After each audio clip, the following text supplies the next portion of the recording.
नमस्कार, स्वागत है आपका बिहार समाचार में। चलिए जानते हैं आज की बिहार की अब तक की सबसे बड़ी और महत्वपूर्ण खबरों के बारे में फटाफट अंदाज में। सभी खबरें हम आपके लिए काम के लेकर आए हैं, पर इससे पहले अगर आप चैनल पर नए हैं तो चैनल को सब्सक्राइब जरूर कर लें ताकि आपको बिहार की हर ताजा तरीन खबरें सबसे पहले मिल सके। तो चलिए शुरुआत करते हैं आज की पहली और बड़ी खबर से। बिहार में बजट के साथ ही नीतीश सरकार ने युवाओं के लिए किया बड़ा ऐलान। बिहार में जल्द ही लाखों पदों पर निकलेगी नौकरी। बिहार में नौकरी की तलाश करने वाले युवाओं के लिए काफी अच्छी खबर है। राज्य सरकार ने अपना बजट पेश कर दिया है और नीतीश सरकार ने बिहार विधानसभा में वित्त वर्ष 2025-26 का बजट पेश किया। इस बजट में यह भी कहा गया है कि नए वित्त वर्ष यानी कि 2025-26 में 1,40,000 पद यानी कि लगभग 1.5 लाख पदों पर नियुक्तियां होने वाली है। बजट में सरकार ने इसके लिए प्रावधान किया है। आपको बता दें कि अभी तक वित्त वर्ष 2024-25 में 4,27,866 नियुक्तियां हो चुकी है। साथ ही राज्य सरकार 2,34,000 नए पदों पर नियुक्ति की तैयारी में जुट गई है। विभिन्न विभागों में होने वाली इन नियुक्तियों के लिए जल्द ही विभिन्न आयोगों को अधियाचना भेजी जाएगी। देखिए, विधानसभा में बजट सत्र के दौरान मुख्यमंत्री नीतीश कुमार ने ऐलान किया है कि हम लोग चुनाव तक राज्य के 50 लाख युवाओं को नौकरी और रोजगार दे देंगे। मुख्यमंत्री नीतीश ने कहा कि साल 2020 में हम लोगों ने जो घोषणा की थी उससे अधिक 50 लाख लोगों को अब नौकरी और रोजगार इस साल दे देंगे। 10 लाख की जगह अब 12 लाख लोगों को नौकरी मिलेगी और 10 लाख लोगों को रोजगार देने का ऐलान किए थे, लेकिन अब 38 लाख रोजगार चुनाव तक युवाओं को दे देंगे। बिहार के शिक्षकों के ट्रांसफर को लेकर आया ताजा अपडेट। सरकार 2 महीनों में देगी खुशखबरी। जी हां, बिहार के शिक्षकों के लिए बड़ी खुशखबरी है। शिक्षा मंत्री सुनील कुमार ने विधानसभा में घोषणा की है कि अगले 2 महीनों के अंदर शिक्षकों का तबादला उनके मन के हिसाब से उनके ही गृह जिले में कर दिया जाएगा। और शिक्षकों से इस बारे में शिक्षा विभाग ने विकल्प के साथ आवेदन मांगे थे। आवेदनों की स्क्रीनिंग करके 2 महीनों में उनका तबादला अब कर दिया जाएगा। लालू यादव के बाद अब राबड़ी देवी ने दिया जेडीयू को ऑफर। कहा कि बीजेपी का साथ छोड़िए तो हम आपके साथ आ जाएंगे। जी हां, बिहार चुनाव को लेकर सियासी बयानबाजी का दौर जारी है। पहले आरजेडी सुप्रीमो लालू यादव ने नीतीश कुमार के लिए दरवाजा खुले रहने की बात कही थी और अब विधान परिषद में नेता विपक्ष और पूर्व सीएम राबड़ी देवी ने भी जेडीयू को ऑफर दे दिया है। राज्यपाल के अभिभाषण पर चर्चा के बीच राबड़ी देवी ने सत्ता पक्ष यानी जेडीयू पर भड़कते हुए कहा कि आप बीजेपी का साथ छोड़िए, हम आपके साथ आ जाएंगे। देखिए, दरअसल आरक्षण के सवाल पर राबड़ी देवी ने कहा कि फाइल उठाकर देख लीजिए, पंचायती राज में आरक्षण का विरोध जेडीयू ने किया था और कहा था कि पहले चुनाव होने दीजिए, इसके बाद आरक्षण लागू होगा। अब उल्टा चोर कोतवाल को डांट रहा है। सिर्फ आरजेडी में दोष निकाला जा रहा है। जेडीयू एमएलसी नीरज कुमार से राबड़ी ने कहा कि आप लोग दोनों तरफ मिठाई खाएंगे, ये नहीं चलेगा। बिहार में महिलाओं के लिए हुआ बड़ा ऐलान। बिहार में शहरों में चलेंगी पिंक बसें। महिलाओं को अब ई रिक्शा और स्कूटी खरीदने के लिए मिलेगा सब्सिडी। जी हां, बिहार बजट को पेश किया गया और जिसमें बिहार के महिलाओं के लिए बहुत ही बड़े बड़े ऐलान हुए हैं। देखिए, परिवहन विभाग का नया बजट महिलाओं को उपहार देने वाला है। महिलाओं की सुरक्षित यात्रा से लेकर उन्हें परिवहन क्षेत्र में रोजगार उपलब्ध कराने तक कई नई योजनाएं लॉन्च कर दी गई है और इस कारण से बजट का आकार भी करीब 80 करोड़ रुपए बढ़ा दिया गया है। और महिलाओं के लिए जो बड़े ऐलान हुए हैं, देखिए उसमें कई शहरों में अब पिंक बसें चलाई जाएगी। परिवहन विभाग की ओर से पटना, मुजफ्फरपुर, भागलपुर, गया के साथ ही राज्य के प्रमुख शहरों में पिंक बसें चलाई जाएंगी। सबसे खास बात यह है कि इन पिंक बसों में सवारी, ड्राइवर और साथ ही कंडक्टर भी महिलाएं ही होंगी और इसके लिए परिवहन विभाग अब महिलाओं को ड्राइवर और कंडक्टर का विशेष ट्रेनिंग भी दिलाएगा। राज्य के प्रमुख शहरों में बिहार के प्रमुख शहरों में महिला वाहन परिचालन प्रशिक्षण केंद्र यानी कि गाड़ी चलाने के लिए ट्रेनिंग दिया जाएगा, जिसमें जो ट्रेनर होंगे वो भी महिलाएं ही होंगी। साथ ही महिलाओं के लिए 33% आरक्षण लागू कर दिया जाएगा। परिवहन निगम में ड्राइवर, कंडक्टर और डिपो मेंटेनेंस स्टाफ के पदों पर महिलाओं के लिए 1/3 यानी कि 33% पद आरक्षित कराए जाएंगे। महिला स्वरोजगार को बढ़ावा देने के लिए महिला चालकों को नगद अनुदान भी दिया जाएगा। लेकिन महिला ड्राइवर को ई रिक्शा और साथ ही 2 व्हीलर गाड़ी या फिर स्कूटी जो कि व्यावसायिक परिचालन के उद्देश्य से खरीदे जाएंगे, उनमें सरकार अनुदान भी देगी। इसके साथ ही आपको बता दें कि परिवहन विभाग की योजना है कि अब नए वित्त वर्ष में अब बिहार में 400 नई ई बसों का परिचालन शुरू किया जाएगा। ये बसें पटना, मुजफ्फरपुर, गया, भागलपुर, दरभंगा और पूर्णिया शहरों में चलेगी। साथ ही बिहार इलेक्ट्रॉनिक्स वाहन नीति के अंतर्गत विभिन्न प्रकार की जो ई गाड़ियां हैं यानी कि इलेक्ट्रॉनिक वाहन तथा उसके चार्जिंग स्टेशनों को भी प्रोत्साहित। इसी प्रकार बिहार सरकार ने ऐलान किया है कि अब बिहार में प्रमुख शहरों में पिंक टॉयलेट भी बनाए जाएंगे और कामकाजी महिलाओं के लिए अब हॉस्टल भी बनाया जाएगा यानी कि छात्रावास भी बनाया जाएगा। मुख्यमंत्री नीतीश ने तेजस्वी यादव पर भी बोला बड़ा हमला। सदन में जमकर हुई नोकझोंक, कहा तुम्हारे पिता को हम ही बनाए थे।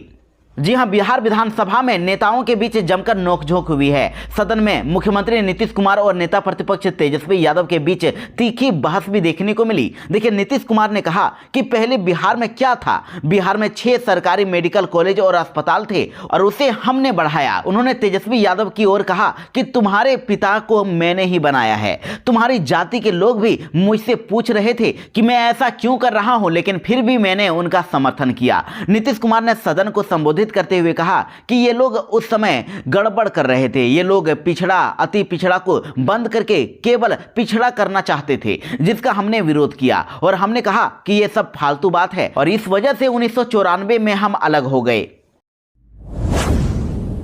मुख्यमंत्री नीतीश कुमार पर तेजस्वी यादव ने कसा तंज, कहा कि 2005 से पहले न चांद था न सूरज, संसार की उत्पत्ति ही इसके बाद हुई। बिहार विधानसभा में नेता प्रतिपक्ष तेजस्वी यादव ने मुख्यमंत्री नीतीश कुमार पर तीखा तंज किया है। मुख्यमंत्री के बार बार ये कहने पर कि 2005 के पहले बिहार में कुछ नहीं था और जब उनकी सरकार आई तभी बिहार में विकास हुए। मुख्यमंत्री के इस दावे पर देखिए अब तेजस्वी यादव ने खूब तंज किया है। राज्यपाल के अभिभाषण पर चर्चा हो रही थी और नेता प्रतिपक्ष तेजस्वी यादव ने सदन के भीतर राज्यपाल के अभिभाषण पर अपने विचार रखे। इस दौरान तेजस्वी यादव ने बिहार के मुख्यमंत्री नीतीश कुमार पर जोरदार हमला बोला। तेजस्वी यादव ने कहा कि 2005 से पहले बिहार में कुछ नहीं था, न चांद था, न तारे थे, न सूरज था, संसार की उत्पत्ति ही तो 2005 के बाद हुई है। तेजस्वी यादव ने कहा कि मौजूदा सरकार संविधान और लोकतंत्र को खत्म करने में लगी हुई है। ये बात सच्चाई है और किसी से छिपी नहीं है। और इस दौरान तेजस्वी यादव ने कहा कि सरकारें बदल जाती है और राज्यपाल बदल जाते हैं, लेकिन अभिभाषण हर साल वही रटा रटाया वाला होता है। और इस दौरान तेजस्वी यादव ने शायरी कहकर भी तंज किया। देखिए, तेजस्वी यादव ने कहा कि पुराने कागजों में उलझे हैं तुम्हारे दिन और रात, घड़ी देखकर भी भूल जाते हो हर मुलाकात।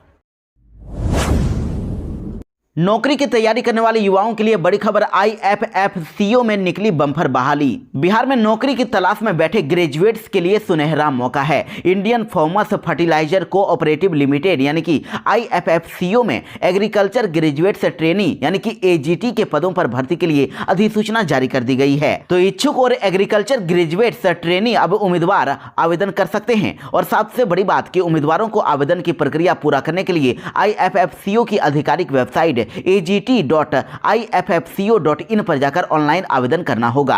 आवेदन करने के लिए लास्ट डेट 15 मार्च 2025 तक निर्धारित की गई है। और शैक्षिक योग्यता यानी कि क्वालिफिकेशन की बात करें तो IFFCO के भर्ती में भाग लेने के लिए उम्मीदवारों को मान्यता प्राप्त यूनिवर्सिटी या फिर संस्थान से कृषि में BSc की डिग्री प्राप्त होनी चाहिए। इसके साथ ही उम्मीदवारों को BSc में कम से कम 60% अंक प्राप्त होने चाहिए। वहीं SC और ST वर्ग के उम्मीदवारों के लिए न्यूनतम अंक 55% निर्धारित किया गया है।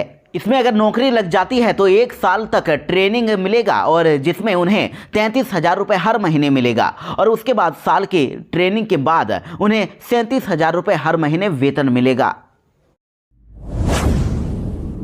बिहार चुनाव से पहले AIM पार्टी ने किया बड़ा ऐलान, महागठबंधन की बढ़ी चिंता।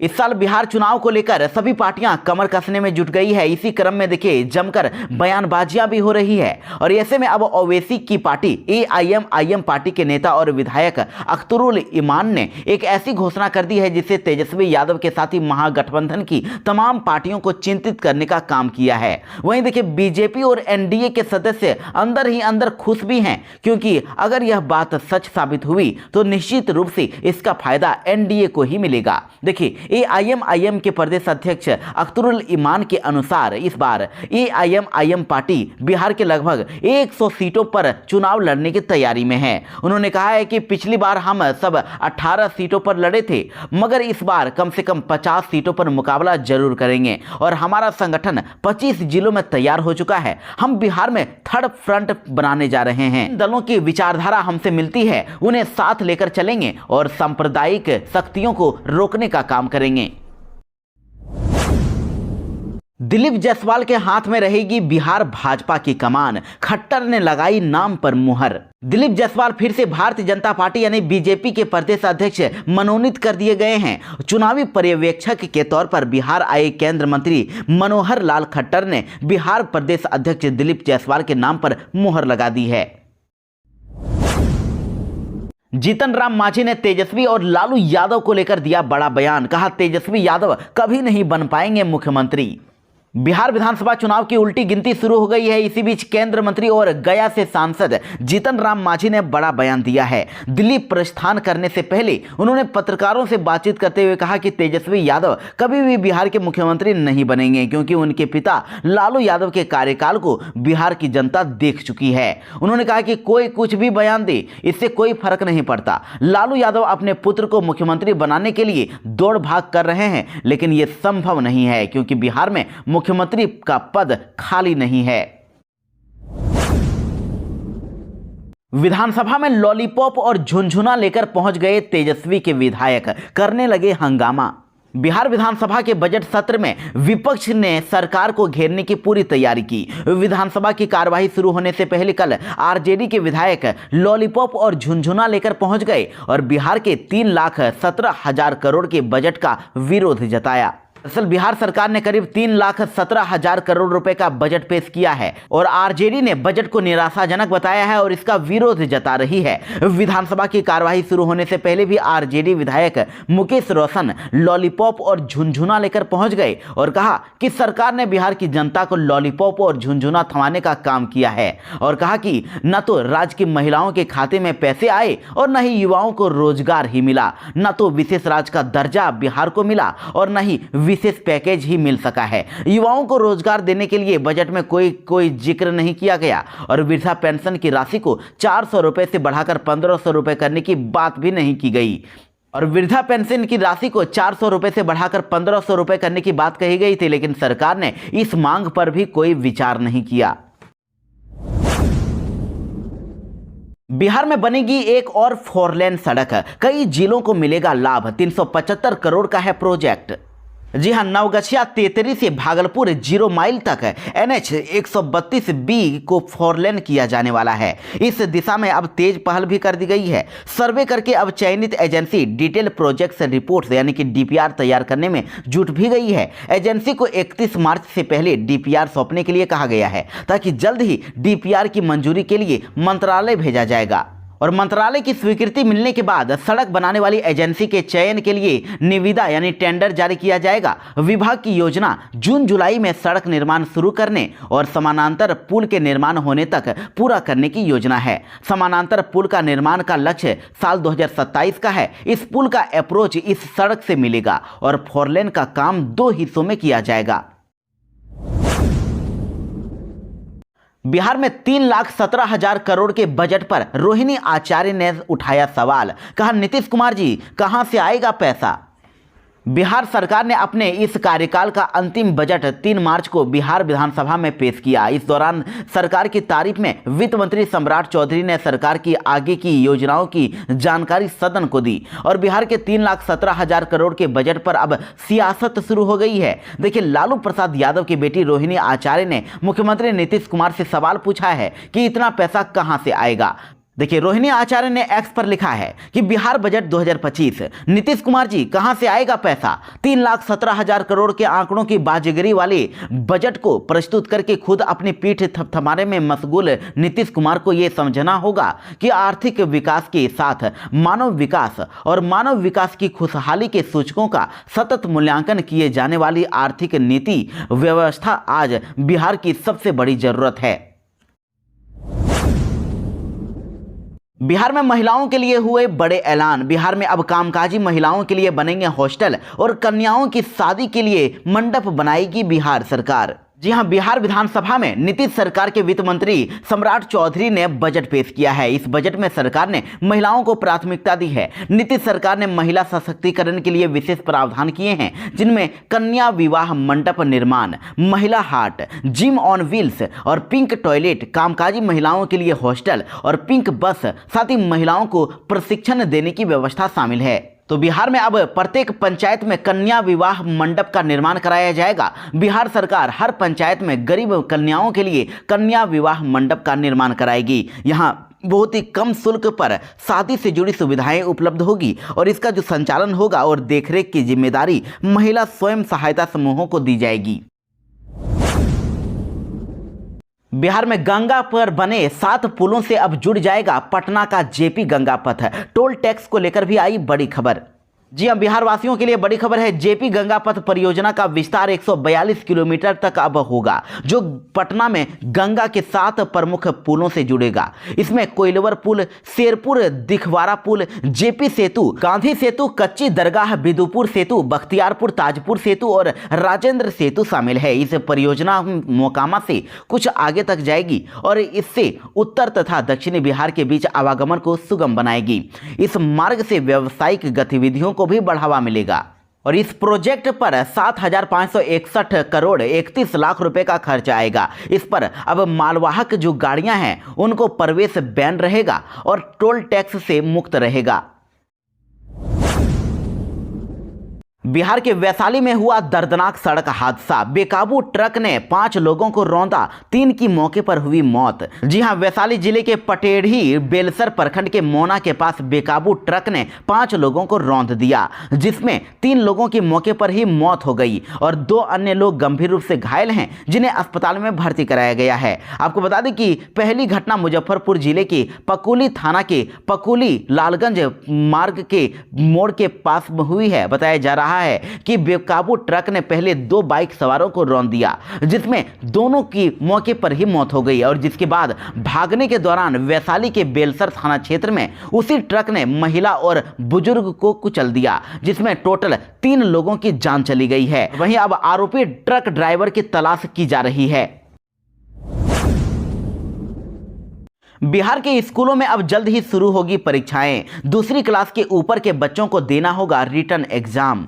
जी हां, बिहार के सरकारी स्कूलों में अब पहली क्लास से लेकर 8वीं क्लास तक के बच्चों को, छात्रों को वार्षिक परीक्षा की तैयारी पूरी कर ली गई है। इस बार परीक्षा का आयोजन राज्य शिक्षा शोध एवं प्रशिक्षण परिषद की निगरानी में होने वाला है और इसके साथ ही परीक्षा प्रक्रिया को अधिक पारदर्शी और प्रभावी बनाने के लिए कई बदलाव भी कर दिए गए हैं। वहीं देखिए, शिक्षा विभाग ने अब यह तय किया है कि पहली और दूसरी क्लास के छात्रों का मूल्यांकन जो है वो लिखित परीक्षा के बजाय मौखिक तरीके से किया जाएगा, यानी कि परीक्षा में सिर्फ पूछा जाएगा। इसको लेकर परीक्षा के दिन ही शिक्षकों को इस शिक्षा कोष पोर्टल के माध्यम से विषयवार सब्जेक्ट वाइज क्वेश्चन उपलब्ध करा दिया जाएगा। हालांकि छात्रों को मूल्यांकन उनके क्वेश्चन का आंसर जो है वो समझ के आधार पर किया जाएगा। इसके साथ ही साथ तीसरी से 8वीं क्लास के छात्रों की परीक्षा लिखित होगी और इसको लेकर परीक्षा के लिए सभी स्कूलों में 8 मार्च तक क्वेश्चन पेपर और साथ ही आंसर शीट्स उपलब्ध करा दी जाएगी। वैसे जानकारी के लिए आपको बता दें कि वार्षिक परीक्षाएं 10 तारीख से लेकर 19 मार्च तक आयोजित की जाने वाली है। परीक्षा खत्म होने के बाद 19 मार्च से उत्तर पुस्तिकाओं की जांच भी शुरू हो जाएगी। हालांकि 22 मार्च और 23 मार्च को मूल्यांकन कार्य बंद रहेगा, लेकिन 26 मार्च तक यह प्रक्रिया पूरी कर ली जाएगी। बिहार में 17वीं बीपीएससी परीक्षा मामले पर पटना हाईकोर्ट में टली सुनवाई। 7 मार्च को होगा अब फैसला। जी हां, 17वीं बीपीएससी प्रारंभिक परीक्षा रद्द करके दोबारा परीक्षा लेने की मांग को लेकर पटना हाईकोर्ट में दायर याचिका पर होने वाली सुनवाई कल टल गई और पटना हाईकोर्ट अब आने वाले 7 मार्च को इस मामले पर सुनवाई करेगा।